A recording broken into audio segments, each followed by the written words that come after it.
जितना हो सके डोर स्टेप सर्विस दें, ये हमारी योजना है। आपके द्वार हमारी योजना थी और जनता दरबार जो हमने लगाए हमारे कार्यकाल में।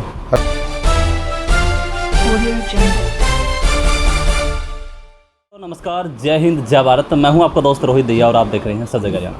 अभी फ़िलहाल मौजूद हूं भिवानी के अंदर। जिस प्रकार से आपको पता है कि सब सियासतें, जो चुनावी माहौल है वो बहुत तेज़ी से आगे बढ़ रहा है और नज़दीक 19 तारीख आने वाली है। लेकिन भिवानी के अंदर जहां तक हमने देखा है कि भिवानी की जो सीट है वो बहुत गर्मा गर्मी की है, क्योंकि पीछे मामला उछला था 500 करोड़ का। उसको देखते हुए मैं आपसे एक प्रश्न यही करूंगा सर, कि जैसे आप भाजपा को सपोर्ट करते थे, भाजपा से टिकट ना मिलना आप सौभाग्य समझते हैं या दुर्भाग्य समझते हैं? ये कोई सौभाग्य दुर्भाग्य वाली बात नहीं है। मतलब क्या है, जैसे ये तो एक ठीक है, राजनीतिक पार्टियाँ टिकट देती रहती, काटती रहती हैं, लेकिन जनता का जो करना है, जनता को चीज़ को चुनना है, जनता अपना चुनेगी। जनता भगवान है। प्रश्न मेरा ये है कि कोई कैंडिडेट है, अब जनता के सामने जाता है तो जनता उस व्यक्ति को देखती है या पार्टी को देखती है आपके हिसाब से? इसका उत्तर 22 तारीख को मिल जाएगा। अगर जनता किसी पार्टी की टिकटों से नहीं बंधी हुई है, टिकटें तो हर पार्टी देती है, जीतता तो एक ही है, टिकटें तो हारती हैं। जी।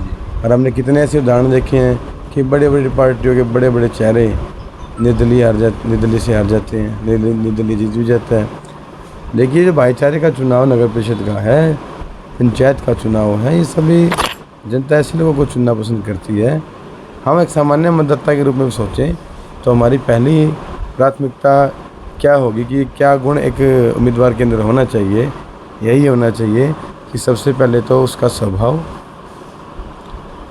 उसमें हमारी पहुंच उस तक कितनी है, ये चीज़ें हैं। फिर आगे चल के ये भी देखते हैं कि भी कार्य कराने की कितनी क्षमता उसके अंदर है, हमारी बात पर कितना वो ध्यान देता है, हमारे बुलाने से वो यहाँ हमारे पास पहुँचता है या नहीं पहुँचता है। ये कई चीज़ें हैं, वो हमारे बीच का है नहीं है, उस तक हमारी कितनी पहुँच है। कहीं ऐसा तो नहीं है कि वो इतने उच्च कद का है कि हम आज तो उसको वोट देते हैं, कल को उसके पास जाएं तो कहीं ऐसा ना हो कि हम अपने आप को ठगा महसूस करें, वो बंगलों से महलों से निकले ही ना, हम दलाल का सहारा लेना पड़े, दूसरे व्यक्ति का सहारा लेना पड़े और हम बाहर के दरवाजे पे खड़े रहें तो मिलने भी ना आए। तो ऐसा जनता नहीं कभी भी चुनेगी। जनता ऐसा चुनेगी जो जनता के बीच का हो, उनके दुख दर्द को समझता हो।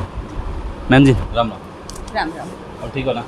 बिल्कुल। एक प्रश्न मेरा ये रहेगा, जैसे सर ने बातों में बता दिया है कि आज तो पार्टियां हैं चुनाव प्रचार के लिए आ रही हैं, लेकिन जब कैंडिडेट जीत जाएगा काम तो उसको करना है।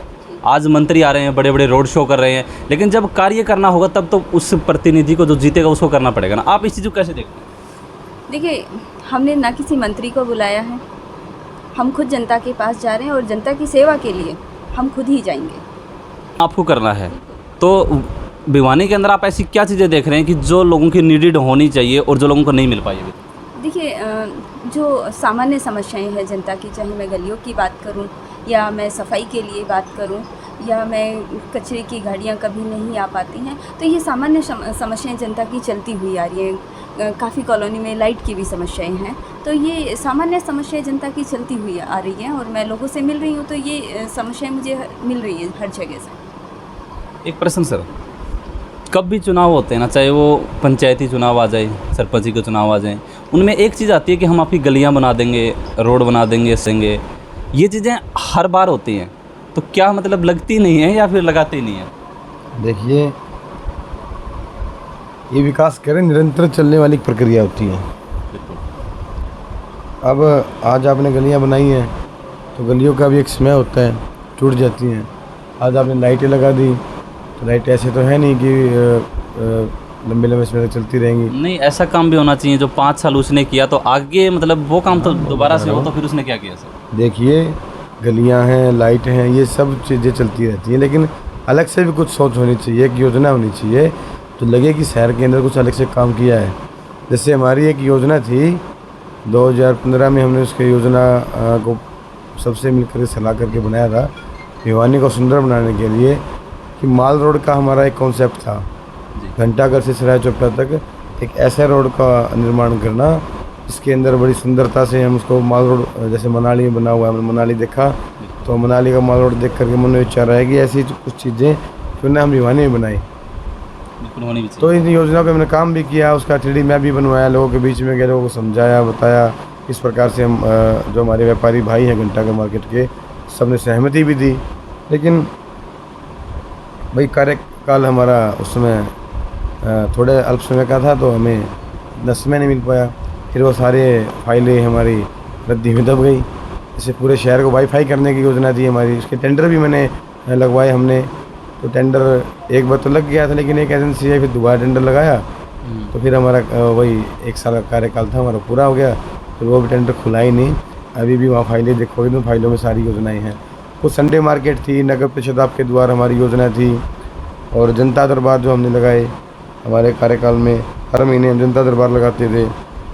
ये हमारी योजना थी। नगर परिषद आपके द्वार भी हमारी इससे जनता दरबार से आगे बढ़कर एक योजना थी, जिसमें कि हम प्रत्येक वो कार्य जनता का जो सुगमता से होना चाहिए, जिसमें जनता बड़ी परेशान रहती, चक्कर काटती है, हम जितना हो सके 2 स्टेप सर्विस दें, ये हमारी योजना रही। और कार्यकाल हमारा उसमें कम होने की वजह से हम पूरी चीज़ों को नहीं पा पाए, सारी योजना नहीं लागू कर पाए।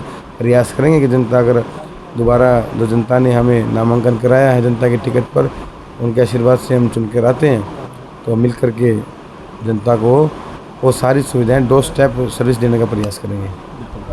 मैम एक लास्ट प्रश्न ये रहेगा, राजनीति के अंदर या फिर समाज के अंदर शिक्षा और स्वास्थ्य की चीज़ें, क्योंकि गरीब आदमी 500 रुपये कमाता है और शाम को उसकी बीवी बीमार मिलती है, तो 500 रुपये उसके वहाँ लग जाते हैं। अगर वो चीज़ें उसको फ्री ऑफ कॉस्ट मिल जाएँ, ये ऐसी सुविधा मिल जाएँ, तो वो 500 रुपये शिक्षा मिल जाए तो वो और कहीं खर्च कर सकता है। तो शिक्षा और स्वास्थ्य आप कैसे देखते हैं?